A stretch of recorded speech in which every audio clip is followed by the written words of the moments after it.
A partner, my husband, is with the children tonight, and then I'm a business owner as well, so this is what I do. I already told you all that. Okay, hope for outcomes from today. Increased self-awareness, always a good thing. Learning a practical skill. Knowing that discomfort is a sign of growth. Like if you're uncomfortable, it's likely because you're in a situation that you haven't been in before, and it's probably either going to take you one of two routes.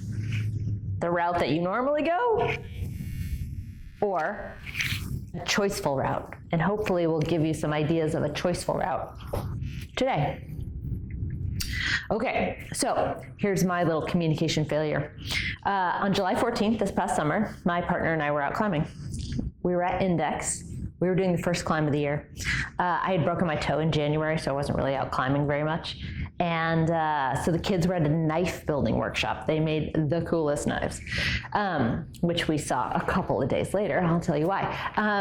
And so we climbed the route 4 times. We were at Index and we climbed Senior Citizens in Outer Space. I don't know if any of you are rock climbers, but it's a mellow 5.7. It's really popular. It's 4-star. It's classic. Awesome. I'm a rock climber. He's a mountain climber. He does rock climb as well, and I do mountain climb as well, but like his gift is high altitude camping and glacier travel, and my gift is hard rock routes. So he climbed the route first. I followed the route. My toe felt great, and I liked all his gear. Usually, since I'm the rock climber, I'm always criticizing his gear. Well, let's just call it critiquing. I'm, suggesting a different kind of placement, or maybe another piece, or I would have done it this way or that way. But this time, his gear all looked great. So I was like, wow, this is awesome. I'll just lead on your gear. I did reclip the anchor a little bit because I'm a little persnickety about those sorts of things. I just wanted it to be equalized a little bit better. So I led the route, and then I said, do you want to lower me or do you want me to wrap? And he said, I want to climb it again. I said, okay, great. Sounds awesome. He was going out to climb Ingalls Peak with our daughter later in the week, and he just wanted to be up at the top, kind of like thinking through, like, okay, if she's here with me, where am I going to put her? And then how am I going to do, get her down, and those sorts of things. So just kind of like fresh in the season, thinking through the systems. So we had climbed there 4 times. We had a 70-meter rope for a 100-foot climb. So I wasn't really too worried about the ends being long enough. There's plenty of rope on the ground. So he pulled up the rope and then threw one end and then threw another end, and one end landed in a tree, which, has anybody ever rappelled with an end in the tree? Just get it when you come down, right? Not that big of a deal, but he wanted to kind of like flinging ropes around up there, and I was reading the guidebook, and I just kept checking every now and again to see what was going on. Like, it looked okay. Like, I saw 2 lines. They ended on a ledge, but who here hasn't rappelled with rope on a ledge? Like, just, there was enough rope. It was a 100-foot climb, 70-meter rope. So he starts rappelling, and he gets the rope out of the tree, and then, I'm looking at him the whole time, and then I go back to my book, and the next thing I hear is, he's falling. He fell 50 feet. Ended up breaking both his legs, and that was it, thankfully, because he fell onto a pillar, and then could have cracked his head, could have been a quadriplegic, like all sorts of scary things could have happened. And then rescuers came and all those sorts of things. So we didn't communicate. We both thought in our head, like, he thought, is there a knot in the other end? Is my rope long enough? Like, are both ends on the ground? Should I ask Tracy? I don't want to ask Tracy. Like, he didn't want my opinion. He didn't choose to ask. I thought, like, should I tell him? Remember we got this rope last year. I figured we climbed on it 4 times. We usually get bi-weave ropes. It was a single color rope. He was looking for the weave change. He didn't see it. Thought there was plenty of rope. So, communication. We teach leadership development and organizational development. We teach communication skills. But yet, even in the best of circumstances, we get along great. Most of the time, like, we climbed Mount Goody and didn't have any problem. That thing was a nightmare. Like, all sorts of different kinds of challenges on that peak. But we're just a day of cragging, and things go awry. So communication challenges happen. They happen in the simplest of circumstances, on the sunniest, most beautiful days. And we don't know when they're going to happen. But both of us knew that something was up. We all know when something's up, but sometimes we choose to say something and it causes maybe a conflict, right? Some of us don't want that, so we choose not to say something. Or sometimes we choose not to say something and everything goes okay, right? How many times have you been in that situation? Like, oh, I should, oh no, that turned out all right, no big deal, right? So there's like different ways that these things can happen, and this particular day we didn't get very lucky. He's walking now, he spent 3 months in a wheelchair and all those sorts of things, but, and we think he'll get to keep his left foot, but we're not totally sure. So big deal, it's a big deal to miscommunicate. So I'm moving through the world, teaching these skills and sharing my story so that people don't end up in the situation that we ended up in. So I'm curious, how long have you all been volunteering? Like, just shout out like 2 years, 1 year, and this is your first time? 1 year. 1 year, great. Here, or just life in general? Just life in general, volunteering climbing. Oh, Teaching climbing. 25 Ish. years. Great. Great. 3 years. Awesome. 3. Somebody in here. 7. Awesome. That was the question. How long have you been volunteering or teaching climbing? Oh, I don't climb. Oh, teaching. No, this isn't climbing. So do you volunteer and teach things here? No. Okay, great. You're just a member of the Mountaineers. Yes. Awesome. And then you two are members of the, Yeah. okay, great. Well, then you can, we can, you, okay, cool. Awesome. So you'll have lots of ample opportunity for this next question. I'm just asking so that I can frame up my next question, which is, what is the most common miscommunication you face as a volunteer? So the way that this works is I'm not going to ask you to shout that out to me. What I would love for you to do is to get up and meet somebody new. So you'll go and say, hi, I'm Tracy. Hi, Tracy. Your name is? Marty. Nice to meet you. And then we'll have a 3-minute conversation about what my most common miscommunication we face as volunteers, okay? I'm gonna ding a bell, and then I'll say, thank you so much, and he'll say thank you, and then I'll move on to a new person. Hi, I'm Tracy. I'm Carla. Nice to meet you, Carla. And then we'll have that same conversation. So it's gonna feel repetitive, but there is a method to my madness, okay? So I think we're just gonna do it twice since we have a relatively small audience. So you people out there in the ether, you will just think through this challenge and hopefully come up with some interesting stories. All right, so what we'll do is I'm gonna time you. So find a partner. You'll have 3 minutes to have this conversation, and then when I ding this bell, that means you thank your partner and you find a new partner. Okay? Ready, set, go.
So what happens after I have you talk to each other is that what I ask is that you tell me back what you heard from other people or what you discovered about yourself. And a couple pieces of information here is that one of the reasons why we teach these courses is so that we can coach as many people as possible in a large group. And part of it is that you're cross-pollinating, you're learning from each other, right, during these instances. So when we share into the room, what we end up learning is more than we came for, because it's more than just one person could learn on their own. It's the learning of many. And then another piece is that whatever stories we hear today, whatever stories are told, don't talk about them to other people. You may speak about them, the impact that they had on you, like, oh, I heard this story from this facilitator today about this accident her and her husband had, and I felt sad about it. It was a bad accident, and here's how it impacted me. Here's what I think I'll do differently next time. But, you can share the details of my story. It's coming out in a Mountaineers article in the summer, but there, it's try to maintain a sense of respect or dignity with that, with anybody's story that we hear today. So what came out of those conversations? What did you learn about yourself or other people about communication? Go ahead. Well, I heard just a story about groupthink. Yeah. It was a story that was being told, and everyone agreed almost immediately to go up another 1,000 feet. And on the way home, a gentleman in the car said to the other person, I wasn't going to not go on that 1,000 feet extra because I was the only man in the group. Right. If that's what you're asking. It was just kind of interesting because knowing the whole. So there was a way that he felt compelled to do something that he might have chosen not to do for a variety of reasons. Yeah, great, awesome. What other stories that came out of that? Misinterpreting the synopsis of what an activity might be and showing up and then realizing, oh, these people aren't equipped for this. Got it. The indication was, now what? And then kind of be honest with them. Great, awesome. Anybody else? One more story? One of Becca. our friends in the ether commented that having lots of volunteers on field trips and lectures, it's hard to get everybody on the same page, teaching the same thing, and getting a larger constructive on the same page. Got it. Cool. Great. So some of the things we'll address specifically today, but I'm hoping that you'll be able to use your years of experience to kind of translate what I'm teaching today into those stories. And I'll try to use some of those stories for specific examples, okay? Remind me if I forget. Okay. Communication is listening. Communication actually is listening. Communication is observing. Observing is an important part of communication. Communication is body language. Like, we can learn a lot by how someone is being in their body. It's a habit.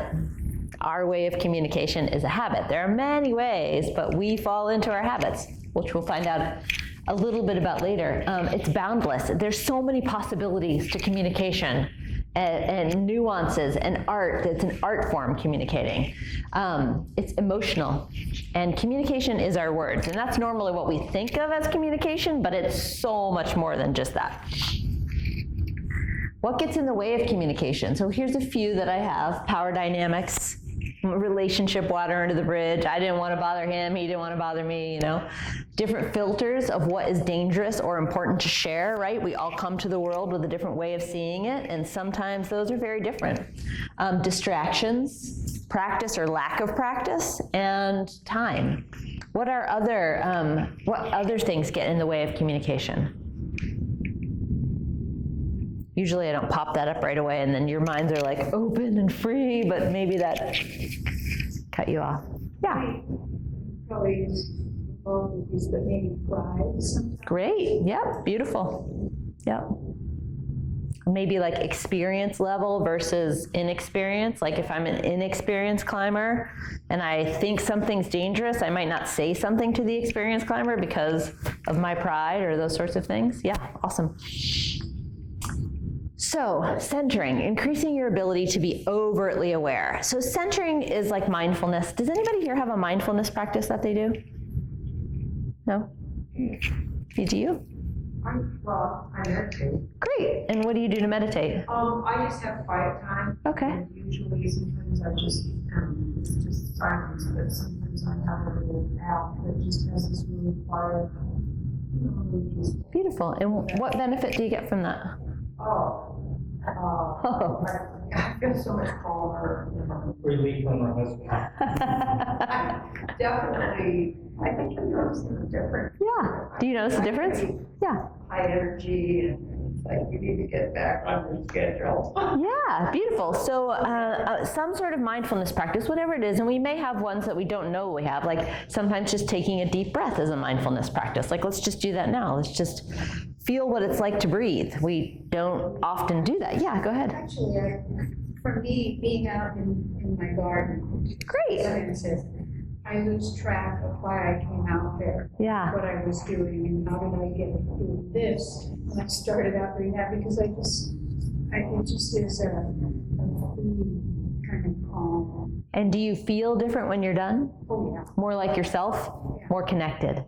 Yeah. So a centering practice is something that helps us get more connected to ourselves, whatever that centering practice may be for you. Sometimes it's being in the outdoors. We come back and we're like, oh, I feel so much more like myself. Sometimes we can't get out in the outdoors when we're in a challenging conversation. So finding another way to come back to what I call center.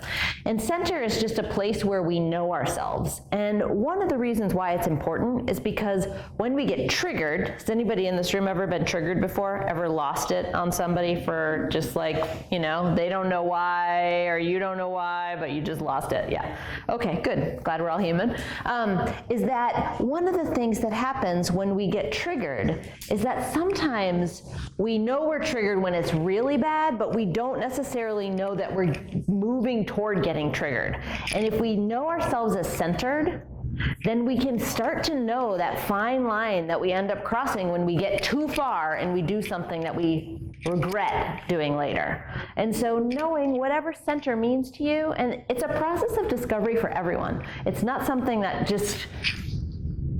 you can name, and it changes over time. But if you find a way to find your center, and I can tell you that most people think that they're more centered than they actually are. So we move through the world probably in a low-level trigger most of the time, and to actually become centered is a practice. And so taking this time, I don't know what that was, 2 minutes maybe, while you were breathing and I was talking, is an opportunity to just feel yourself now. There might be something different. I had a lady the other day be like, oh my God, that was amazing. I feel like myself again. I don't usually feel that way during my work day. So it has an amazing capability. And when we're communicating, when times are tough, knowing what center is so that we can be in choice is really helpful. Because if we're triggered, we're not in choice anymore. We're following the habit pattern of our mind, which we'll talk about in a second. Oh, wait, I did that. Okay, so anybody know who Viktor Frankl is? Yeah. He wrote Man's Search for Meaning. He was in Auschwitz, a concentration camp, and he was a psychology professor, and the way that he got through was to give lectures to the fence. And he also started a suicide prevention program at Auschwitz. And one of the things that he says is that between stimulus and response, so between the thing that triggers us and our response, there is a space. In that space lies our power to choose our response. And in that response lies our growth and our freedom. So if we can find that space through finding center, the likelihood of us being able to choose our response makes us free, and we can grow through that process. So we're going to talk a little bit about that with this kind of diagram. You'll kind of see that through the rest of the presentation today. All right, and we call it the Mush Separator. So basically, let's see, what's the next slide? No, I want to go here first. Usually, this kind of thing happens. Stimulus, response. So there's something that triggers us, somebody saying something to us, that we fall into our habit pattern and we start going in stories in our mind and our body starts responding, and that stimulus creates a response in us. We might shut down, we might yell, we might do any of the normal things that are our habit patterns of action. But really what ends up being in the middle of that are these three things. So somewhere in the mush that happens between stimulus and response, there are thoughts, Normally, that's the only thing we talk about. It's like, here's one of the reasons why I think this is terrible. But usually, I mean, always, there's feelings, and the most elusive one of the bunch is intention. Like, usually we don't share that. And when we do, it can have a profound impact on either understanding the situation that you were talking about earlier, understanding where people are at when we're taking them out. My intention is to keep you safe. So I really need to know if there's anything that will prevent me from doing that. My intention is to get us all on the same page. So can you tell me what you're hearing so I know that we're all translating the same information, right? There are certain ways that when we use intention and it's heartfelt, it can transform a situation from something that might be antagonistic to something cooperative. All people are biased. No matter who you are, even if you're the Dalai Lama or some religious leader that you think is amazing, or somebody else that you think is amazing, everybody's biased. No matter who you are, we all have biases. And we come about them honestly. There's no way to move through the world without biases. We have to form biases in order to develop our ego, the way that we take a stand for ourselves in the world. So the way that we become biased are through this implicit and explicit learning. Before the age of 2, we have no way to write rememberable memory. So what do we learn before the age of 2? We learn how to walk, we learn how to talk, we learn how to give love, we learn how to get love, we learn how to eat, we learn how to do all sorts of things, like all the foundational things that happen for the rest of our lives. We learn them before the age of 2, but they live nowhere in our brain. They live in many places in our brain and body. So before the age of 2, we learn implicitly. So we learn by watching and by observing and by trying things out. These memories, these ways of learning cannot be altered or changed. They will live with us forever, these foundational patterns. We can choose other responses and actions and practice something different, but they will always be our foundational pattern. Explicit learning happens after the age of 2 because we actually develop, our hippocampus doesn't really develop until after the age of 2, and that's where we write rememberable memory. It's like, you know, that little thing that you stick in your computer, that's like your hippocampus. It's like a file folder of all of these different how to access these memories from later. They still live in many places in our brain and body, but the hippocampus is like a file tree.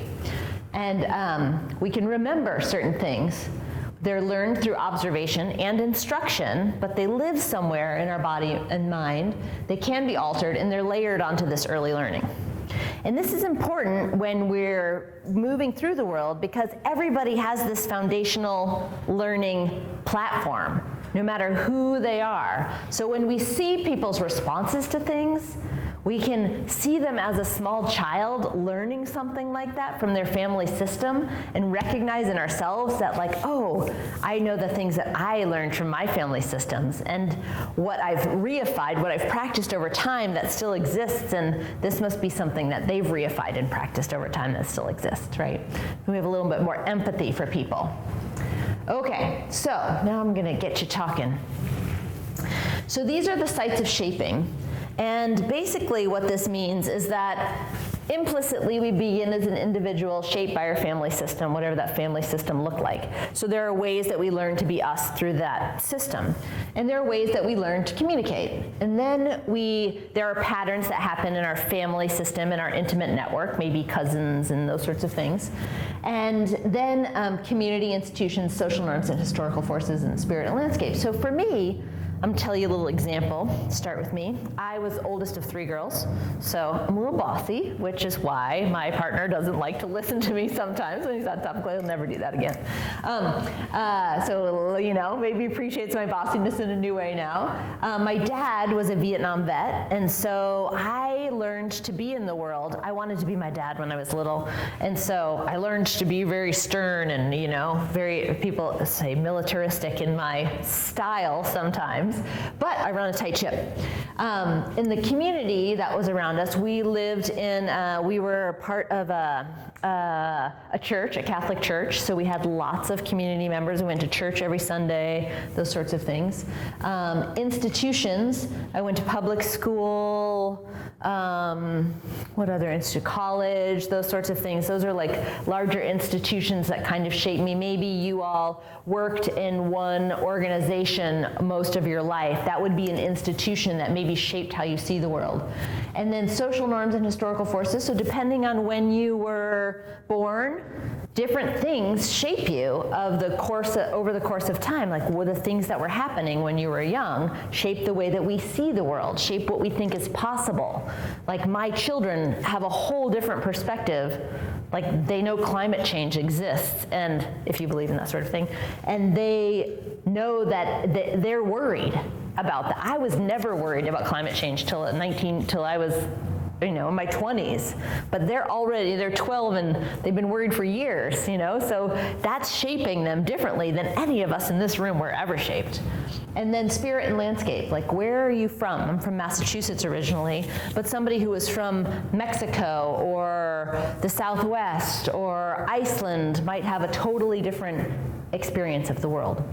So here's what I would like you to do. I would like you to find a partner. You're gonna have 5 minutes for this conversation. You're gonna do basically just what I did. Here's one thing that shaped me from my early years. Here's another thing that shaped me from my family and intimate network. Here's a community thing that shaped me, and so on and so forth.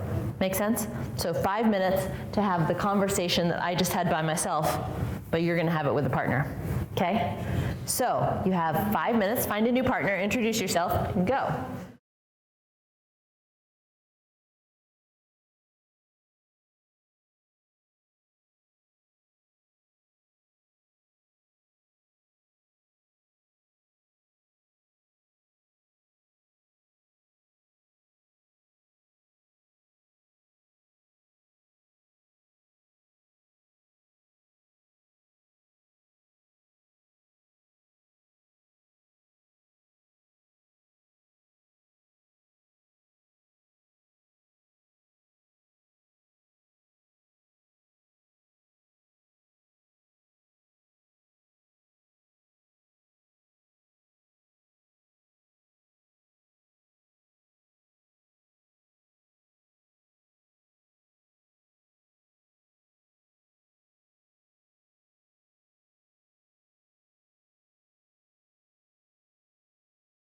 So I'm curious, are you two are partners?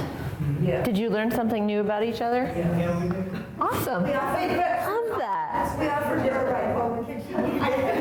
No, I was like, it was interesting. That's great. Yeah. And so I'm going to let you in on a little secret here.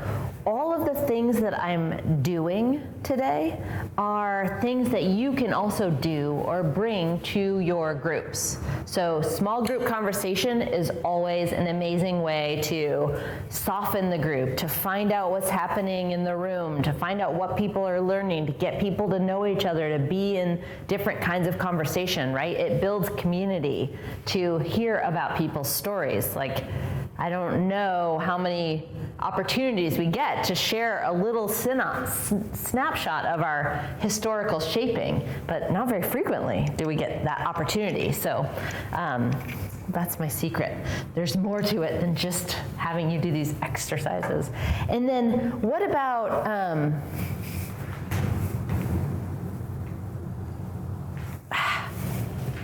one moment. Aha. What communication skills did you learn as a child?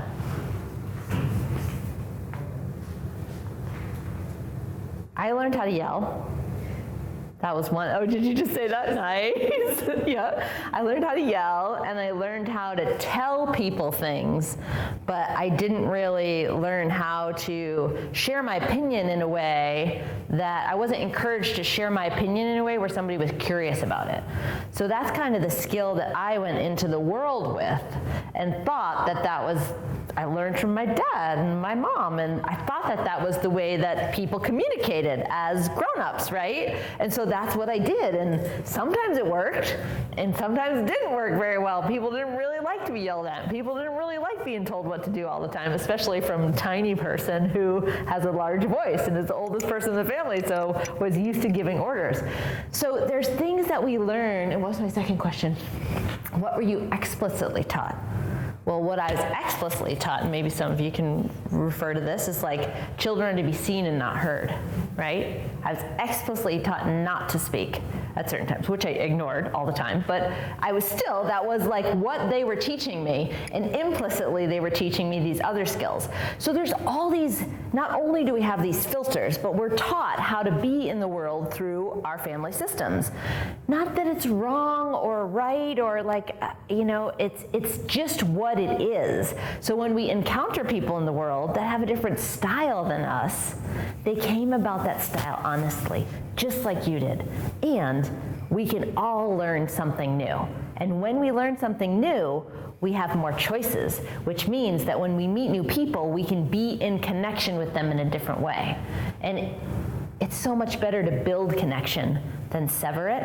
And so hopefully throughout this course, we'll learn some other ways to do that. All right, I showed you my dudes already. You blew it. Stimulus equals response. So what ends up happening is that the stimulus is some sensory data. There's some sensory data means facts, something that a video camera or a microphone would pick up, or an EKG machine, something that's registering like sweaty palms, fast beating heart, sweaty armpits, sweating, red face, those sorts of things.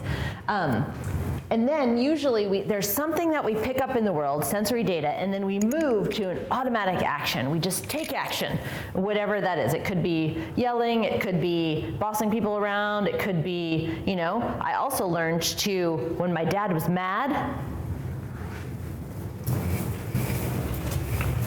I would hide, I would go away. And so that is a skill I learned as well. So there's all these different ways that we learned to be in our family system, and we're still doing those things, which is fine if we're getting the results that we want. If we're not getting the results that we want, it might be time to try something different. Oops, I went backwards. So anyway, we jump the mush and we move to action. To break your habit pattern of action, you must learn how to choose your response. That was that centering practice, right? If we're just in that habit pattern of action, like everybody is in a habit pattern of thought, mood, and action. We all know, like there's those people that we know, like, oh, this person's this way. Like we just know how they are. Like their mood, the way that they think. Like there is a way that we can define maybe friends of ours, like, oh, they'll never change because that's how they are, right? So we can define people by their pattern of thought, mood, and action. But if we want to be in choice about our response, we must practice something new. Okay, and so what we're learning today is the Mush Separator. So basically, sensory data, what I heard you say, what I'm seeing is my teeth are clenched. It's something that other people in the room would perceive, as long as they're not triggered, the same way. Then that causes opinions, judgments, beliefs, a series of feelings. You have 4 choices today, that's it. And intentions, desires, hopes, or motivations. Like I said, that's often the invisible bucket that drives everything else. Feelings and intentions drive everything else.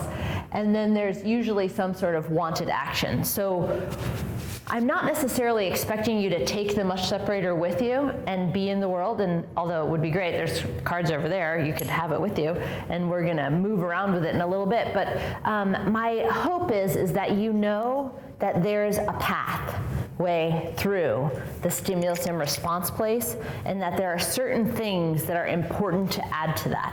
And thoughts are not something to practice. We practice those all the time. We all have opinions, judgments, and beliefs. The 2 things to practice are intention, well, there's 3, which we'll do in a minute. Sensory data, intention, and feelings. What's this slide? Oh, our feelings drive our action. Repetitive action becomes habit. And to choose our response, we must practice something different. I think I just said that last one, but anyway, our feelings drive our actions. So our sensory data and the feelings that correspond to that sensory data set off a system of response within our physiology that drives certain action. Okay, so what am I doing?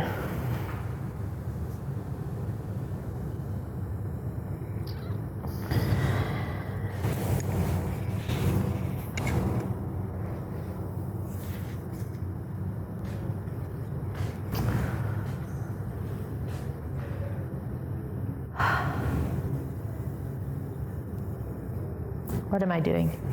Processing something. Processing. What did you say? Contemplating a response. What else? Anybody else? Worrying. Worrying. Regretting or Regretting. Great. Avoiding. Awesome. What am I doing now? What was I doing? Posturing. I postured? I looked up. Is that what you're saying? Okay, that's good. I looked away. I don't want to be bothered. I looked up and I looked away. That's great. Ruminating. Okay. But what was I doing? showing the feeling. Okay, but what was I doing? Emoting. But what was I doing? Sighing. I looked up, I looked away, and I was sighing. Pacing. Thank you. So the sensory data drives our opinions and judgments about what's actually going on with another person. Like, there were 3 things that you said that I was actually doing. I looked up, I looked away, and I was sighing. Oh, I'm pacing, 4 things. But all that other stuff was stories you made up in your mind about what was going on for me. It wasn't actually what was happening for me. Those are stories that you made up in your mind about what was going on for me. Stories are powerful mechanisms for our judging other people. When really, what we're just seeing is sighing, looking up, looking down, and pacing. So when we're in a conversation with someone, like that lady on the hike that you were talking about earlier, Eileen, wow, you're breathing really heavy. You're walking slow. You've stumbled 3 times. That's sensory data. Or we could say, I don't think you're ready for this hike. What do you think she's gonna do with that? Screw you, that's what she's gonna do. What are you telling me I'm not ready for the hike? I'm fine, you know. We're gonna shut down, we're gonna go into that habit pattern of response. Whereas if we notice the sensory data of what's happening with another person, that has an unbelievable ability because it's facts. Like, they sometimes, most of the time, can see that too. Sometimes people are far too triggered even by the interaction to be in that place, and then we revert to our the buck stops here kind of experience, okay? Size, shape, and color is what I like to call it.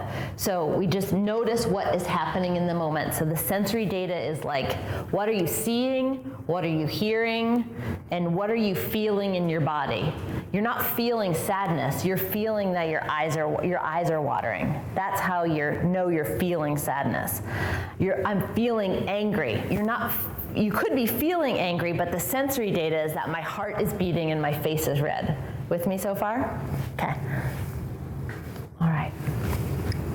So, Kahneman, who won the Nobel Prize for Economics, has this idea of system 1 and system 2 brains. So system 1 is just a lot, all those things that we've regularly practiced throughout our lifetime. That's system 1 thinking. When we engage in system 2 thinking, which is kind of what's happening to you right now, like, oh, wait a minute, sensory data is, wait a minute. That's what's happening for you right now. It's like, wow, there's something different that's causing me to make effort in my brain. Like my son doing math or reading homework. He hates it, drives him crazy. But like his system 2 brain is in action. When he's out on the ultimate frisbee field playing ultimate, he doesn't have to think about it. It just happens. He's embodied in that way. But doing math or writing sentences makes his brain hurt, right? So we all have both of these 2 systems. But system 1 is going to trump system 2 all the time unless we know that being uncomfortable or finding discomfort in something is part of what means our system 2 brain is in action, and that means that something different is happening than what we're normally used to. Observation is a habit. Oh, wow, every word. I didn't know I did that. How can what you observe impact how you communicate? What do you think? So far, okay, turn to your neighbor. There'll be one group of 3. How can what you observe impact how you communicate? And try to break up. You know, maybe you turn there, and you turn there, and you turn here, and you 3 can talk together. You have 2 minutes.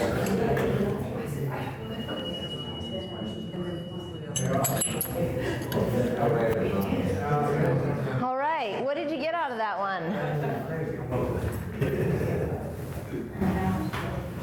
What came out of those conversations? Come down to about 6.5. I love how this happens. It's like everybody's talking, and then I ask a question, and people are like, nothing, good. What came out of those conversations? Yeah. Assumptions. We make assumptions. And then my last comment was, and sometimes you're right, and a lot of times you're wrong. Yeah, it's true. For sure, yeah. Read life into body language. Yep. So you can either read a lot into it, or you can describe and find out what it is that if your assumptions were true, right? Yeah. What else? Well, I think one example was if you see someone doing something that you perceive as being very dangerous, you communicate that often not in a real calm way. And in a kind of, don't do it. Right. Yeah. You perceive that it's something that could be dangerous. Right. It's that we may have different. Like the knot at the end of the rope. Or the knot. Yes. Or not in the end of the rope. Yeah. But we all have different.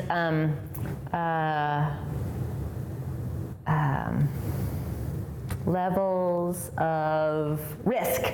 We all have different risk tolerances, right? There was something I did for the Northwest Avalanche Center where I had like 65 people in the room or something, and we did this long continuum. Sarah was there, and I said, you know, people who consider themselves low risk go over here, and people that consider themselves high risk go over here.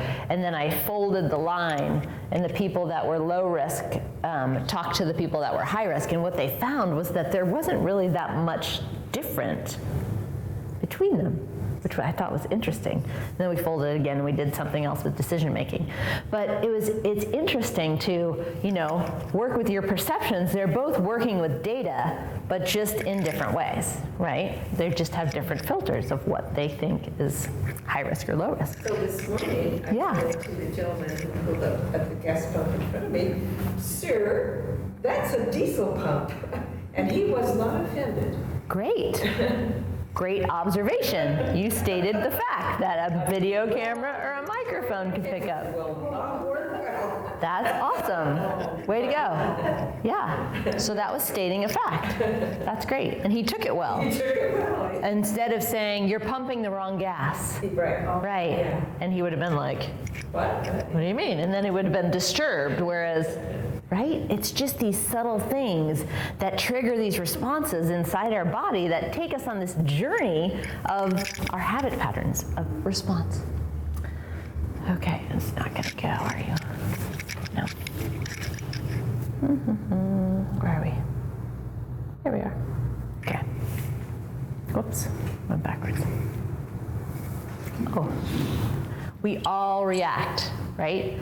There's some reactions like this happened the other day to me. I was walking my dog off leash in a Seattle public park, which I know that there's a leash law, but it was early in the morning. I figured it'd be okay. And it wasn't. Some lady, you know, told me that I needed to, you know, there's a dog park right over there. here. This is the wetland. And I wasn't in the wetland, but okay, I get it. It's right over there. But anyway, so I knew that I was triggered. Like I just I kept carrying her with me for like, the next 15 minutes of the walk of like, be empathetic, Tracy, it is the wetland, all these sorts of things. But, I got triggered by that. I was slightly triggered. I knew I was triggered. I was going to respond kindly to her, but yet I kept, coming up with these responses that had a little bit of a bite to them, right? So the moderate is when I'm in conversation with my 14-year-old daughter, where she says, like to me this today, Mom, I'd like to have Oliver over tomorrow for, to hang out. And I'm like, okay, well, I'm not going to be home tomorrow because I have to work. So, and she's like, well, it's fine. We're just going to work on the computer or whatever. And in my mind, I'm like, no, I'm right. You don't have people over. That's written in our family constitution that there's no children over when parents aren't home. But, so I know that I'm right. So I'm a little bit more triggered because like safety is at stake, right? And then there's the extreme trigger where I know you are evil and I will fight to the death to survive this response, which is sometimes what happens with my partner and I, or when we feel like our children's lives are threatened or our life is threatened or those sorts of things. Like we've probably all had each one of those triggers, but they come in different flavors, right? And it really depends. There's all sorts of other things that I could tell you right now about these triggers and how they show up, but I'm not going to go there. I'm going to stay the course, what it is that I'm doing. But just so you know, actually I'm going to do one thing, that triggers happen in different ways. And one way, there's 3 very common patterns for trigger responses. One is a move toward like, oh, I'm so sorry. Like with that lady, I could have been like, oh, I'm so sorry. I'm totally going to put on late right now. How you doing? You having a great day? Oh, I hope so. I'm sorry. I didn't mean to ruin your day. Right? That's like moving toward, killing with kindness kind of a thing. There's move away, which is what I did, which is just like, come here, dog, like not really interested in connecting with her, just going into my own world. And then there's move against, which would have been like, hey, it's free world here. Can I have my dog off leash if I want to? Call the cops if you want, right? That's move against. That's moving in opposition to what she's saying. So those are normally the 3 trigger responses that most people have access to. We all have one more than the other. Which one are you? Sherry, right? Yeah. Move toward, move away, move against. Are you a fighter? Are you I'm out of here? Or are you let's connect? I'm a fighter. You're a fighter? Okay, so you'll instantly go to the... Only if it's about justice am I on the right side. Great. What about you? You're move away. Okay. I move away. Move away. I think I move away, Okay. with the exception of one person. Then you move against. Oh, boy. What about back The there? only person who has called me a stubborn German. Whoa. And I got to thinking, probably most of my friends would never call me that. This one person, don't call me that. Don't call me that. And Eileen, you're a move away? Moderate. You're, which are you a move away, a move toward, or a move against? Probably move toward. Move toward. So you'll make it all better. You'll try to make it all better first. Yeah. Great. What about you, Marty? Move away. Okay. Yeah. Avoid conflict. As your instant response. Like, look, we all have access to all 3 of them, right? We're just going with your instant response. And the reason why it's important to know that is because when we find ourselves moving away from conflict, or we see ourselves standing up to something, or we find ourselves being super chatty, we're like, oh, I wonder if I'm triggered. Maybe I should find center. What about you? Move away. Move away. Move against.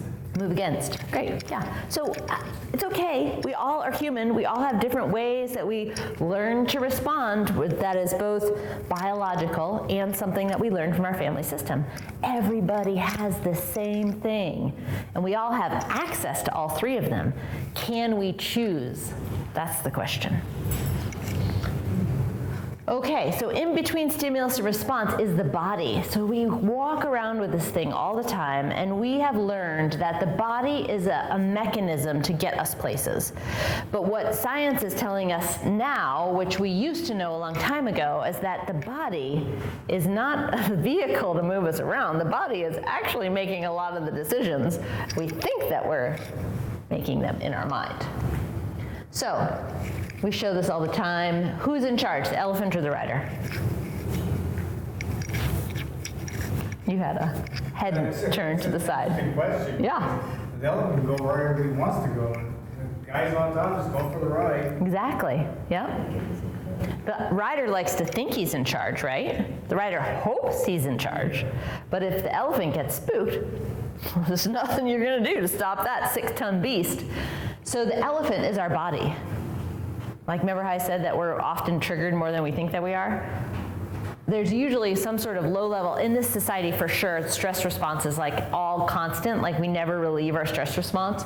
Well, the elephant is the body, and the rider is the mind. So we think we're in charge of this thing that is supposed to be carrying us around, but actually there's a lot more going on in the body, nervous system, all sorts of biological processes and psychobiological processes that drive more of our actions than we would probably care to admit.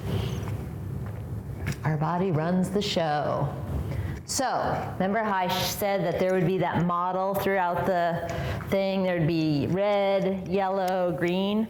So red is stop, yellow is use caution, and green is go. So red, stop, sensory data. How can I pull sensory data from this experience? Like, do you remember those stories that I had you tell about a miscommunication? That, what was sensory data that you could pull from that situation that you talked about? Does that make sense? If you go back to that situation or that story, what was some sensory data? Eileen, I gave you some earlier. I'm blank. So what did you see? What would a video camera or a microphone have picked up? Or what did you feel inside your body? Concern. So you felt, that's a thought, but what did you feel? How did you know you felt concerned? Like, was your heart rate up? Were your palms sweaty? What were you noticing that made you concerned? Just the actions of the other person. Maybe it may have been misinterpretation on my part. Okay, But that's fair. What I felt. And so what actions were happening that made you be concerned? Wanting to stop, feeling hesitant. I don't know. I'm not. Okay, and the person wanted to stop, and the person felt hesitant. So they were stepping hesitantly? Yes. Okay, great. So someone is stepping hesitantly. That is something that a video camera would pick up, right? If you're stepping hesitantly, you can see that. So all of these little things that our senses working 24/7, taking in 4 billion pieces of data per minute or something, ridiculous amount of things that we can't process, we're making snap judgments, which is how we've survived as a species. But it limits our ability to be in choice, right, with our response. And so when we're picking up these 4 billion pieces of information a minute, we're using our deep memory to assess situations. So we're able to make these snap judgments, which is what you all do as volunteers when you're out in the field, when you're teaching things, or what people do as mountain guides or firefighters or those sorts of things, is that they're making snap judgments based on their experience that a lot of the times they assume and it works out okay. And some of the times I assumed and it didn't work out okay. I thought he would be fine. He fell 50 feet. So what's another story, and what's some sensory data from another story? So this is your system 2 brain in action, right? This is hard, not easy.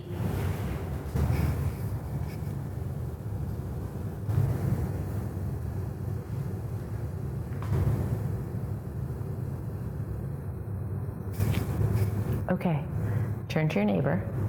I'll meet with one person. Or does somebody have a story to share so I can do it real time with all of you?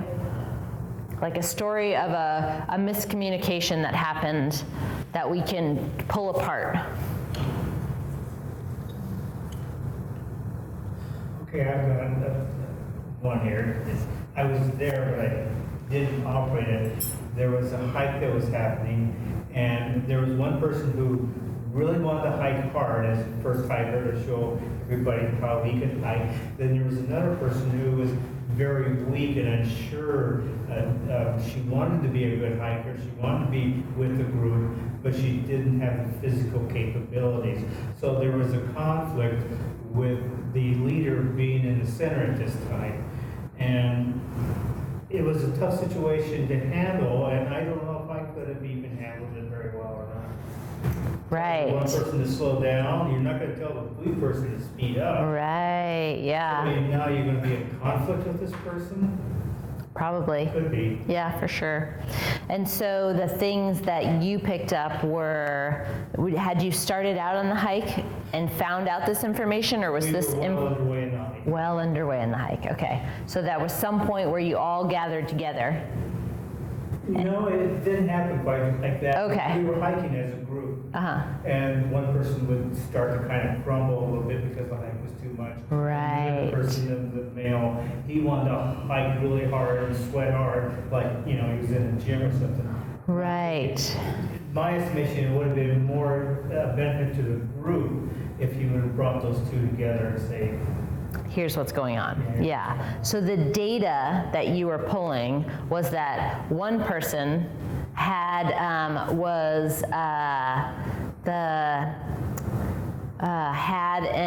was moving fast, and one person was moving slow. The person who was moving slow was upset. They were in physical distress, I would say. So they were breathing heavy, they were sweating, they were stumbling. That's data, right? And then the other person was, were they waiting for people ever on the hike? No, they just went. He just went. Okay. And they weren't the leader though. No, okay. So then the leader just corralled all the other people or tried to manage. It broke down at that point, and we were on our way back, and the lady had collapsed a couple times. So we were just trying to hold everything together to get back. Right. So the lady collapsed a couple times. That's more data there. Yeah, great. So those are all the sensory data pieces, right? There may be more data pieces, like the hike was described as an advanced hike, or the hike was described as a easy hike, right?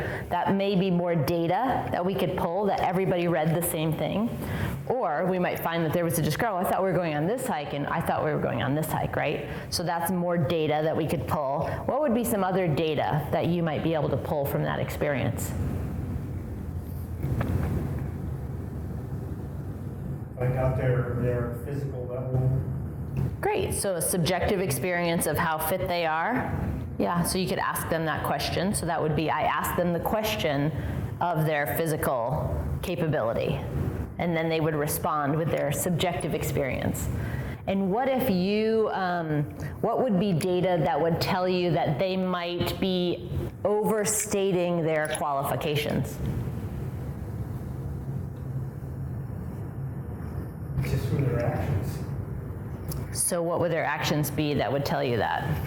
One person's hiking really hard, leaving the rest of the group behind. The rest of the group feels that they gotta try and keep up with this person. But then there's this other person who's, at extreme ends of the hike. Great. So that's a bunch of sensory data. Does that make sense to everybody? Yeah? Great, cool. So when we're moving with sensory data, it often takes a lot more time to figure out what it is that's triggering this complication that we're experiencing, right? When we're feeling hesitant, we don't really know why, like there's some sort of reason. Getting to the sensory data somehow, figuring it out, which if we're not well practiced with it, which nobody really is, that it's hard to even come up with it.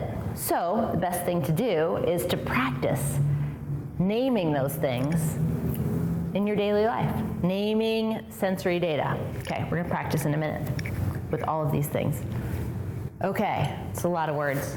I'll read it to you, so you have to read it. Simple conversations can quickly become complex Questions provoke thoughts and feelings about what you mean or your intention. This stirs your internal chemical network into action. If questions feel threatening, we do more than answer.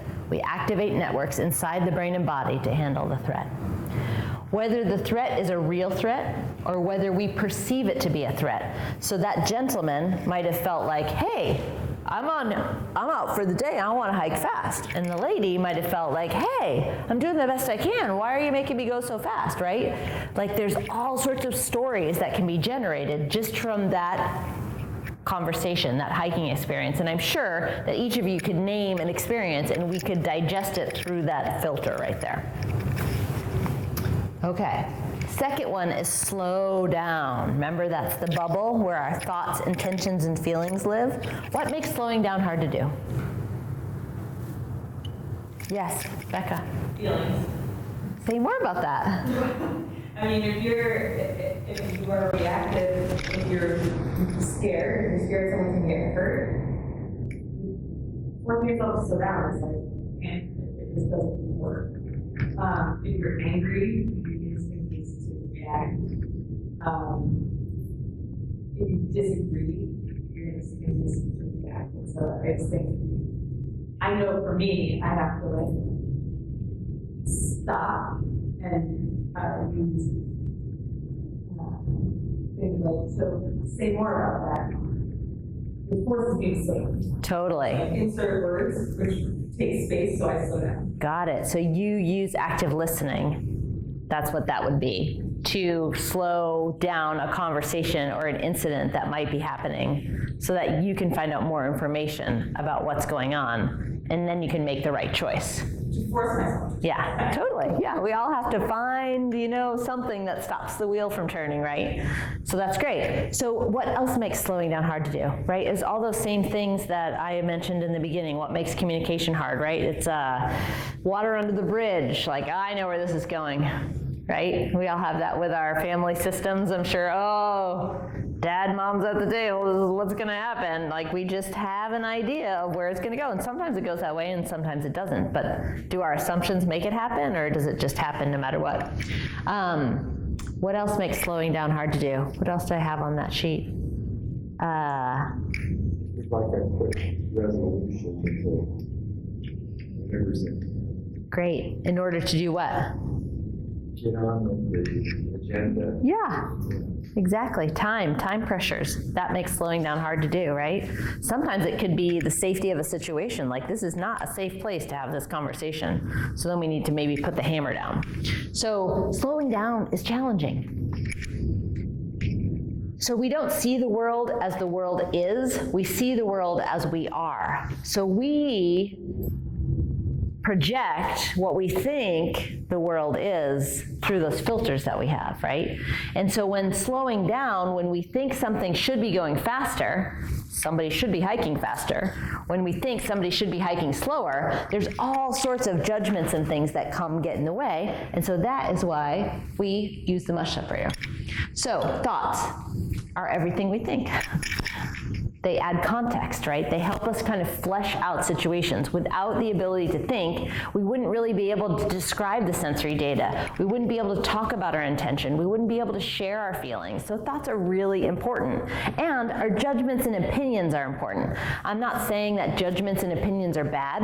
I'm saying that if we just stick with judgments and opinions without adding the feelings or intentions, that adds an extra level of, usually people end up moving against, moving away, or start talking a lot when that happens because they're getting triggered, right? If we're just sharing our thoughts. Are they true? Are our thoughts true? It's a really good question. Are your thoughts true? I think they are. They seem true to you, but they're really just your thoughts. They might not be true. Have your feelings or they will have you. So let's go back to that other one again. So what are, in that example, what were the thoughts that were going on in your head, Eileen, with the lady hiker? I'm responsible for this person. Great. Yeah. What else? She can't make it. How can I help her? What do I need to do? How do I need to communicate it? And I felt unsure. Great. What were your feelings?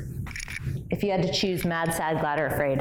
Probably afraid, Awesome. yeah. Usually when we're naming feelings, it can be more than one feeling. Usually there's afraid. Usually there might be mad. Why did she come on this hike anyway? Usually there might be sad. Oh, I know that she probably wants to make it, but I don't think she's going to make it. And usually it can be glad, like, wow, I'm glad there's a lot of other people around here to help me, right? Like, oftentimes there's multiple feelings when we're experiencing a feeling. They travel in groups.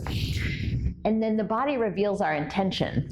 So intention is difficult to determine. It's often hard to name, and it's shared by our body. A lot of the times, it's often revealed to other people before we even know what it is. Like that gentleman that was hiking really fast. Like, he was going really fast, and the lady that was going really slow, like, she just wanted to go and enjoy the hike and try to do the best that she could. And he had an agenda of where he wanted to go. So it was a mismatch of intentions. Whereas if we asked people, like, what's your intention with this hike at the beginning of the day? People might be able to share something where we're like, oh, had I known that, that would have been remarkable to have in the beginning. Does that make sense? Okay. All right. Need to get you up and moving. You're getting a little sleepy. And then the next part is, what is your request, comment, or next step, right? That's the green part. Like, after we move through the cautionary step, we need to move to what our request is, what our next action is, those sorts of things. So for you, you helped the lady get down the mountain. I don't know what happened in that situation. It ended up working out. You ended up hanging out with the lady and helped her get down, and the gentleman found his way back. Is that correct? Yeah. Great. So, and that maybe your next step for that type of situation was, next time I do this, I'm going to ask them their intention before we go out, or whatever it is, right? You had some ideas about what would be next for you. Okay, to change the pattern, we need to get comfortable with discomfort. Okay, so here's what we're gonna do. I would like you to come up with a situation that you wanna walk through the Mush Separator. You with me? So a conversation that either happened, has to happen, or is happening right now, that is causing complications or disruptions in your life. So it could be, for me, the conversation I'm about to have with my daughter when I get home. I'll show you. So what I'm gonna have you do is you're gonna get into groups, and you're gonna put this out like the Mush Separator, which I'll show you in a minute. And you're going to move, don't slip. Okay, so I'm gonna say sensory data is, you asked me if Oliver could come over to the house. Nobody's gonna be home, no parents, no grown-ups will be home, and you and Oliver will be here by yourself. Yeah, that's all the data I think I have right now. So I feel afraid that there won't be a grown-up here. My motivation or desire is to keep everybody safe. I feel glad that you want to hang out with Oliver. I think he's a cool guy. My motivation is to make sure that you all stay safe, and when there's no parent here, are you getting the rhythm here?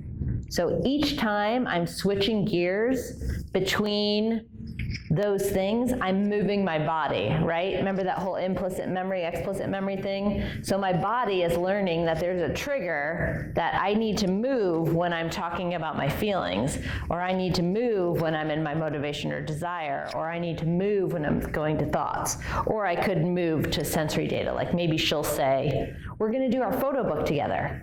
I'll be like, oh, you're gonna do a photo book together. That's a different experience. I'm glad that you're gonna help them with your photo book. Maybe you could go to the library, or let's see, that would be a thought. Maybe you could go to the library. My hope is to keep you safe, right? And then the action is, I'm gonna tell you can't come home and you're gonna have to go to the library. Following me so far? Okay, so you have 1 minute on your own to think about a situation that either has happened, that you want to walk through the Mush Separator, you'll be in pairs, or maybe groups of 3, is happening or will happen. With me? Okay, so 1 minute library silence, think about your situation, and then we're gonna put you into groups of 3.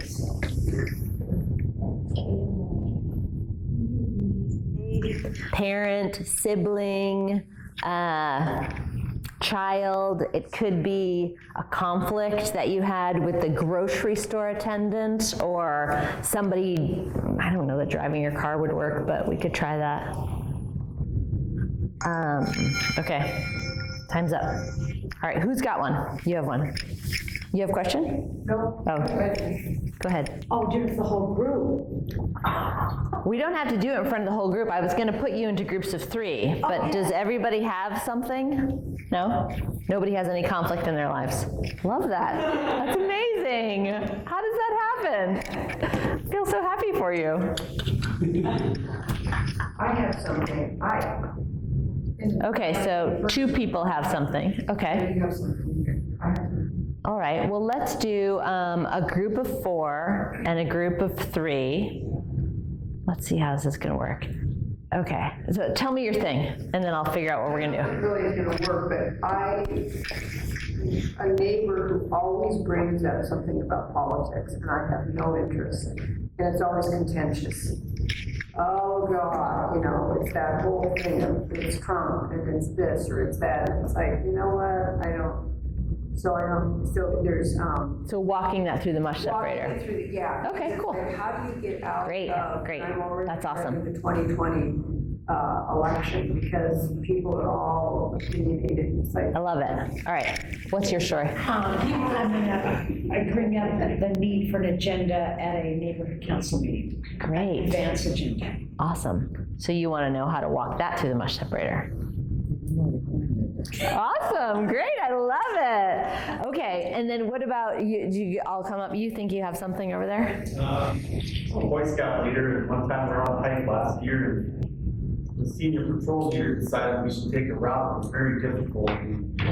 I had to basically break down how these young guys aren't going to make that. You're going to go plan a route no matter what. That kind of conflict. Got it. Okay, so reworking that conflict through the Mush Separator. Awesome. So what I would love for you to do, we're gonna have a little fun with this. We have 3 different stories so we'll have 3 different groups. And then what I would love for you to do is that in your groups we'll do groups of 3. I think that'll work. Yeah, perfect. Try to break them up a little bit so that maybe you're not with somebody different than you have been with before. And we're gonna work through these 3 different groups with the Mush Separator. Okay, so form your groups, and then we can have one group up here, and then we'll have one group over there and one group back there.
So that was awesome.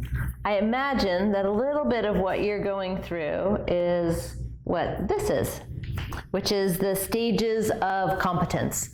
So usually in our day-to-day lives, what we would normally do is we would be in unconscious incompetence. Like, we don't really know what to do about the situation, so we just kind of keep doing what we're doing, hoping that someday it will change, right? Then we have an aha moment where we're like, oh, you see somebody else do something, or we learn a new skill where we're like, oh, this might help me, but that means that I have to practice. And now I know that I don't know. And so I have to be uncomfortable, which is what you were all doing up here. You were uncomfortable trying something new, right? So we're comfortable with discomfort. We talked about that at the beginning.